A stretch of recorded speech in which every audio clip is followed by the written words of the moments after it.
Everyone,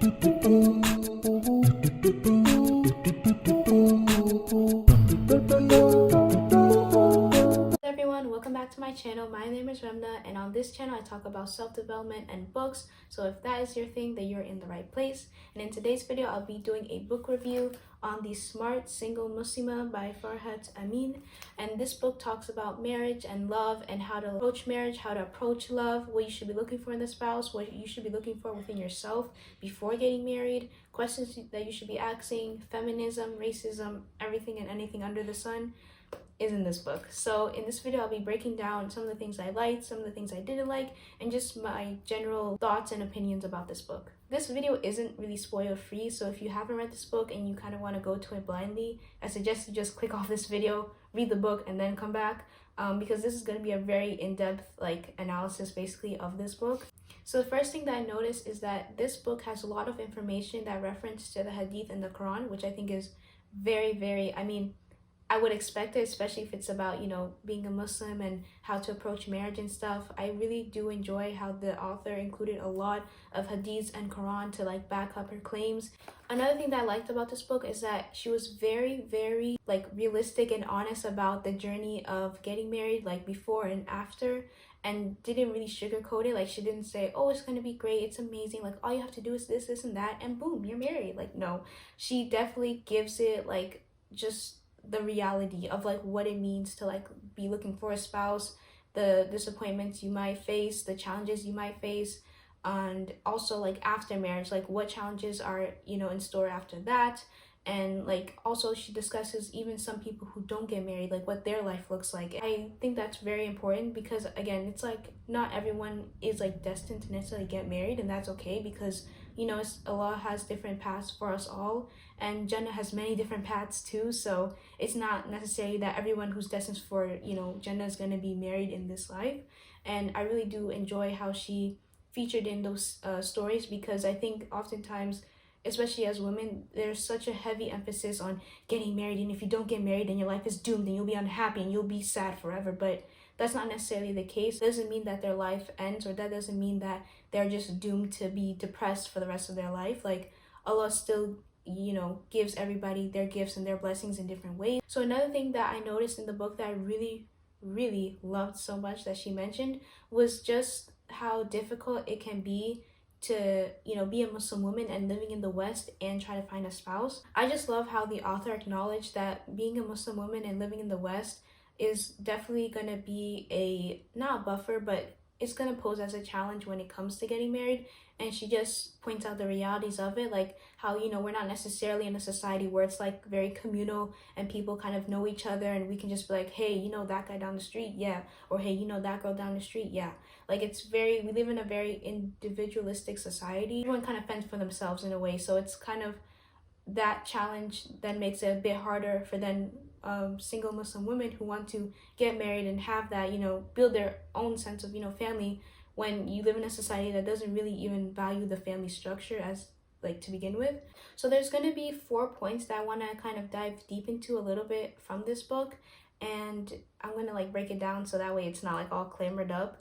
I didn't necessarily make a pros and cons list because there wasn't really necessarily cons, big cons for me in this book. I think everything was pretty much a pro for me, but there were some things I liked more than others, and there were some things I liked less than others, but not big enough to say, oh, this was a pro and this was a con. So the first point I want to talk about is on chapter 3, and chapter 3 discusses racism within marriage and looking into a spouse. And one of the things that I thought of was that it did a good job in addressing racism. I just liked how the author addressed racism because I think it's such a real thing, and maybe not necessarily racism, but also discrimination and prejudice can also occur, especially if you're looking forward to getting married or trying to find a spouse.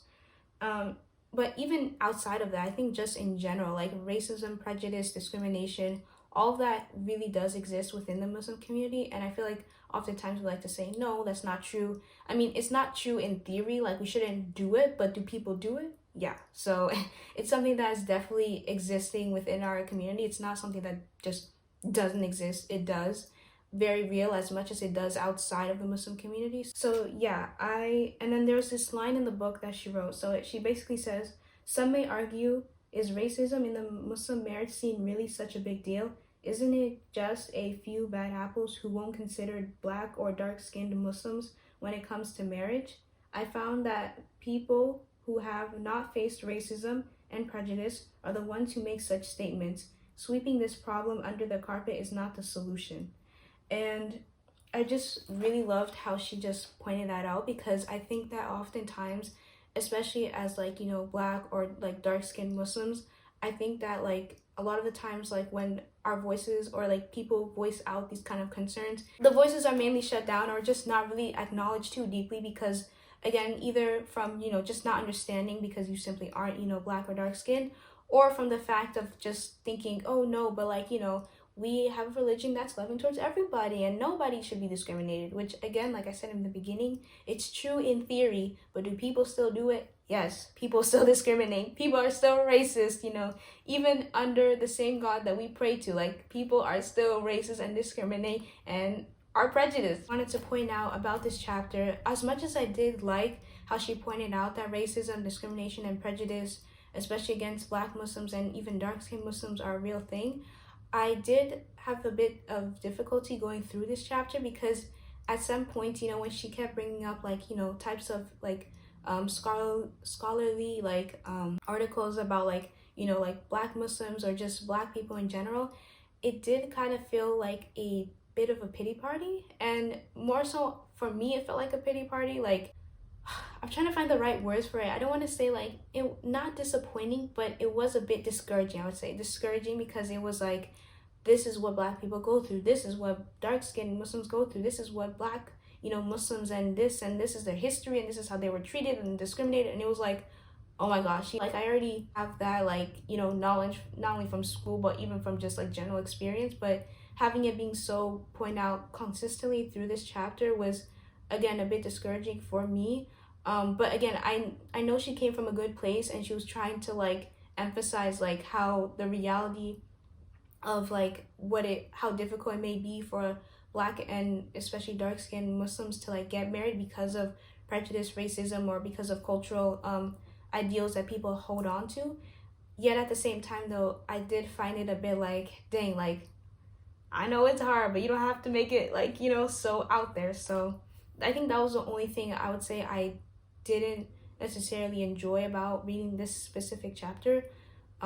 Just that aspect of it being really forward about like the difficulties of being a black Muslim and just the history of how black people have been treated in general. I mean, no one likes to read the history of like their people being discriminated and like just how badly they've been treated by others, you know. So it was that kind of thing. So the next point is gonna be focusing on chapter 6, and this chapter I didn't really expect like to even see it, or even when I saw the title, I was like not really sure of like where she's gonna go with it. But once I read this chapter, I was like, oh, like that's actually really, like I never even thought about that. But basically the chapter title of chapter 6 is We Want a Religious Girl, but Not Too Religious.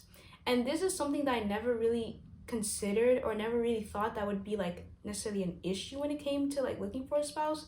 Honestly, in my mind, and I know it's probably a naive way of thinking, but I'm thinking like, oh, like if I'm like really on the deen, or if I'm really, you know, religious, then that should increase, you know, the types of I guess people who are looking, you know, obviously I'm not doing it for the men, obviously not just me, but just like, you know, anybody in general. Like it's not necessarily for another person, it's for Allah. But like naturally, if you're just inclined to doing more acts of worship and being more on the deen, I mean, that in turn in my mind I was thinking, oh, then naturally there will be, you know, men who gravitate towards that or who appreciate that, you know, because a woman is considered to be like the leader of the household, you know, when the man is like the one in charge of it, right? But nope. This book, she brings it up. She's like, that is not the case. And she was talking about how, you know, there will be like other, I guess, older women who will be looking, you know, for spouses, like for their like sons or their, you know, grandsons or whatever.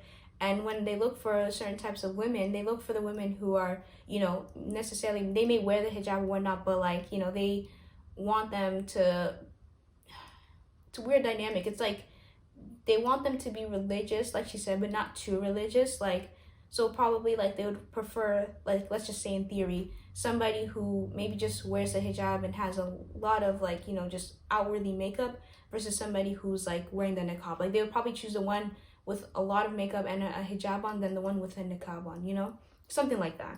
That's kind of what she goes into.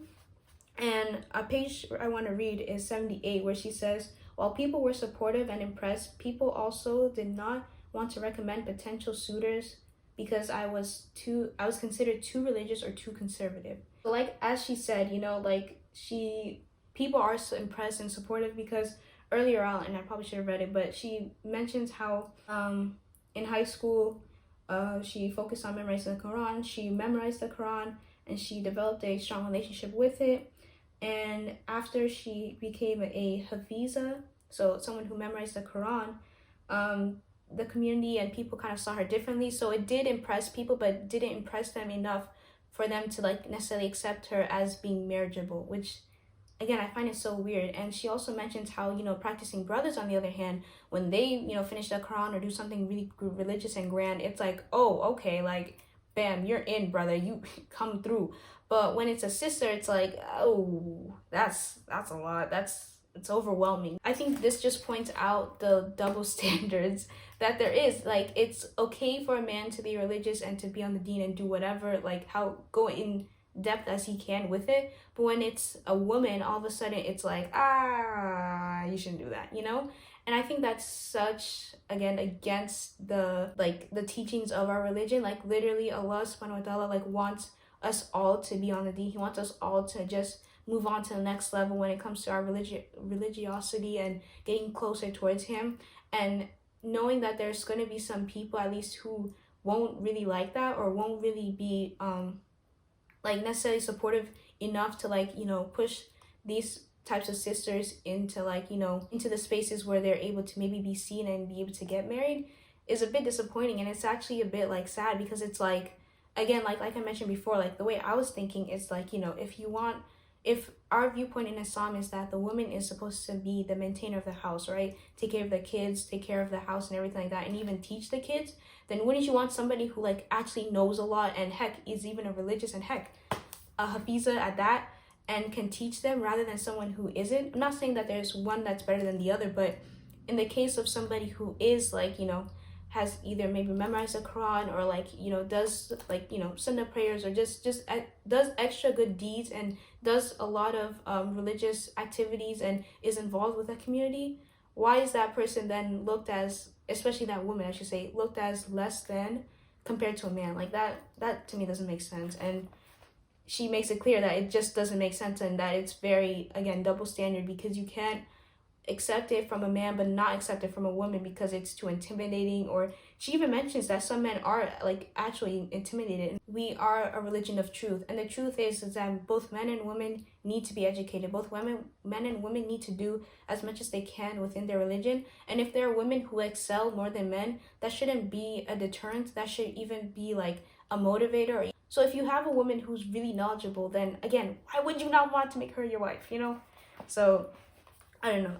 I'm really glad that she, like, even brought this up, because again, it never occurred to me that it would necessarily be a problem. I mean, like, then again, I mean, finding a spouse, you obviously want to find someone who's compatible to you, but even then, it's like, if you're also a practicing brother and you're intimidated by a woman who's doing more than you, kind of sus. Like, you know, it's like, I mean, there's always going to be someone better than you, you know? And if that person who's better than you is your wife, you could be literally a dynamic duo. I like the message that she writes at the end of page 79. She says, to the religious sisters out there who are worried that they may never find someone who can appreciate their religiosity, do not lose hope. Remember that the test of tawakkul is the strongest when the odds seem to be against you.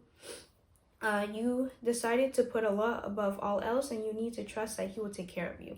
You know, and that's another thing actually that I really enjoyed about this book, is that it brought me to the reality that not necessarily if you are practicing in one way that you'll be admired to everybody, because everybody's so different. Everybody's at a different level in their religiosity, and everybody's going to be liked by different people. And Allah knows, like, who's meant for who's meant for where. And you know, it could be two people who are not so religious that when they come together they become even more religious, or there's two people, one person is religious and one is not, but paired together they help each other out, you know. Point number 3 I want to make that I really loved about this book was when she talked about finding yourself and finding your purpose and living your life. So important, especially in a book about marriage, to mention, because I think oftentimes, especially again as women, and for me at my age, I think that sometimes when I think about marriage, I often get a little too caught up with like the whole, oh, but this is what a wife needs to be, this and that. But it's like she mentioned in this book, like, no, you need to not like be in this like waiting period of just like, oh, I'm waiting for like Prince Charming, but like actually start living life, do things for yourself, learn about yourself, get to know yourself, you know, really dive deep into your characteristics, your qualities and your traits, your relationship with Allah, like discover that. Like there's so many things that you can do before marriage and in the time that you are single that will really help you. It also mentions like, you know, how you should start to try to find happiness like in whether it's your daily activities or in your friendships, in your family. Like, you know, during your singleness is the perfect time to start changing your mindset on certain things, start really diving deep into yourself. She encourages women within this like within that segment of the book to not wait for a man, not to put themselves on pause or on hold because, oh, I'm not married so I can't do anything. No, you can do so many things since you're not married. You have the freedom of not necessarily being accountable to somebody or having to, you know, always make decisions with somebody else. You can literally make decisions on your own. Like this is a time of absolute freedom where you're not tied down by like, you know, a husband or a kid. Like you can absolutely do what you want. Having this chapter in her book really breaks down the idea that, oh, your life begins once you get married, because your life began the day you came out of your mom. Like that's when your life began, not when once a man came in and it's like, okay, now you're my wife, now you can start living life. No, sis. Your life started literally the day you came out of your mom's womb. Like that is when your life started. Not when this man who came like midway into your life and then your life starts. Like, you know, because everybody gets married at different ages too. And that's another thing that I love that she discussed, how like, you know, it's not necessarily you'll get married like in like, for example, your early 20s.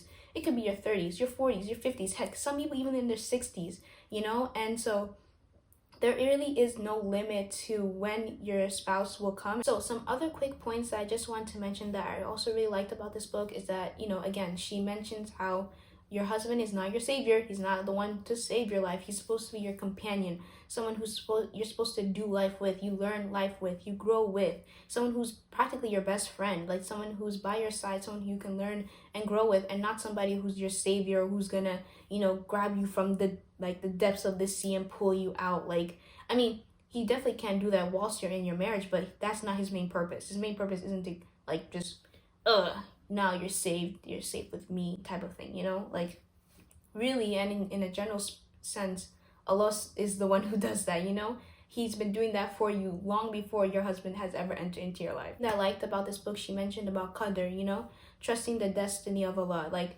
whether you're meant to get married or you're not meant to get married, you have to trust in Allah's qadr. Another thing that I really liked, and this will be the last point, is that she adds in questions that you can ask. You're starting to get to know somebody for marriage. She mentions like, I think there's like a whole chapter basically of questions that you can ask, and most of them are open-ended.